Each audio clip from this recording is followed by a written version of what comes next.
আসসালামু আলাইকুম দর্শক, সবাই ভালো আছেন ইনশাল্লাহ। আজকে আমাদের বিষয় হলো হঠাৎ করে ঈদ পরবর্তীতে হঠাৎ করে যে জিনিসপত্রের দাম ঊর্ধ্বমুখী।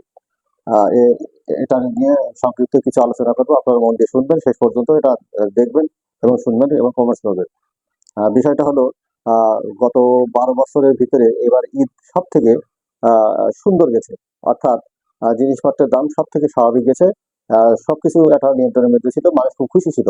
আহ দ্রব্য নিত্য প্রয়োজনীয় দ্রব্যের ভিতরে সব থেকে যে জিনিস আমরা ব্যবহার করে থাকি রোজার ভিতরে, সেটা হচ্ছে পেঁয়াজ, তারপরে আহ, আলু, আহ, এগুলো খুব নিয়ন্ত্রণে ছিল, অনেকটা নাগালের ভিতরে ছিল, মানুষ খুব খুশি ছিল। সব থেকে বড় ব্যাপার হচ্ছে বিদ্যুতের কোনো লোডশেডিং হয়নি। এর ভিতরে ডক্টর ইউনূস সাহেব আন্তর্জাতিকভাবে উনি অনেক কিছু কাজ করছেন। আহ, চীনায় গেছেন, সেখানে যে একটা কয়েকটা চুক্তি করেছেন এবং কিছু সাক্ষরতা হয়েছে। তাতে আমাদের আন্তর্জাতিকভাবে বেশ আম, দেশের ভাবমূর্তি উজ্জ্বল হয়েছে।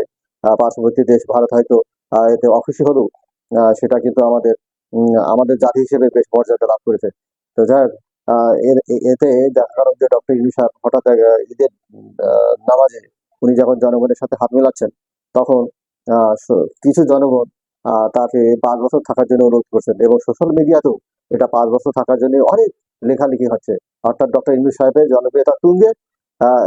এই নিয়ে যাতে 5 বছর থাকে এই ব্যাপারে সবাই একটা তার জনমত তার পক্ষে চলে গেল। পরবর্তীতে দেখা গেল যে এটা বোধহয় এক এক কোন এক দলের এটা রাহু গ্রাস হয়েছে, অর্থাৎ তাদের এটা ভালো লাগেনি।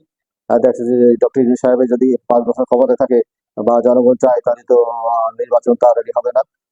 এরা এই এই গ্রুপটা, অর্থাৎ এই এক ধরনের লোক তাদের সিন্ডিকেট দিয়ে এই পরবর্তী পর্যায়ে দেখা গেল যে হঠাৎ করে জিনিসপত্রের দাম বাড়া শুরু করে দিল। অর্থাৎ পেঁয়াজ 30-35 টাকা পেঁয়াজ এখন হঠাৎ করে 60 টাকা। আহ সবজি বেশ অনেক চড়া দাম দেখা যাচ্ছে। অর্থাৎ ওনার বিরুদ্ধে জনপ্রিয়তা যাতে হ্রাস করা যায়, তার জন্য একটা গ্রুপ, একটা দল, তাদের সিন্ডিকেট দিয়ে জনগণ ডক্টর ইউনূস সাহেবের জনপ্রিয়তা হ্রাস করবার জন্য মাঠে উঠে পড়ে লেগেছে। অর্থাৎ এর সাথে আওয়ামী লীগও তার সাথে জড়িত আছে। অর্থাৎ তারাও একটা জটিকা মিছিল টিছিল করছে ডক্টর ইউনূস সাহেবের বিরুদ্ধে।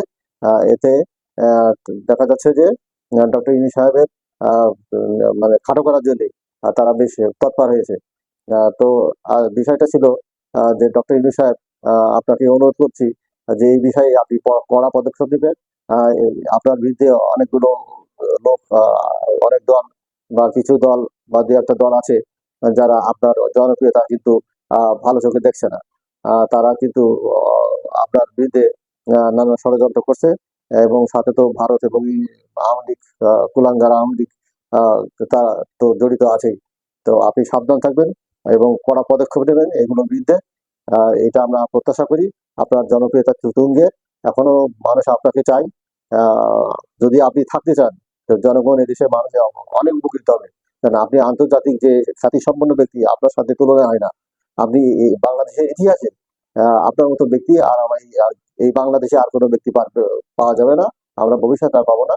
অর্থাৎ আপনি এ ব্যাপারে অনেক সজাগ থাকবেন। আপনাকে অনুরোধ করছি যে আপনি এই ষড়যন্ত্রের বিরুদ্ধে কড়া পদক্ষেপ নিন এবং যারা সিন্ডিকেট করছে তাদের বিরুদ্ধে কড়া পদক্ষেপ নিয়ে কঠিন শাস্তির আওতায় নিয়ে চলবে এবং জিনিসপত্রের দাম যাতে না বাড়ে, সেদিকে নজর রেখে আপনি এই সিন্ডিকেটটা ভাঙার জন্য একটু তৎপর হন এবং কড়া পদক্ষেপ নিন। তো সবাইকে ধন্যবাদ আজকে এই বিষয়ে আলোচনা। ভালো থাকুন। Thanks for watching this video. Please subscribe my channel and press the bell icon.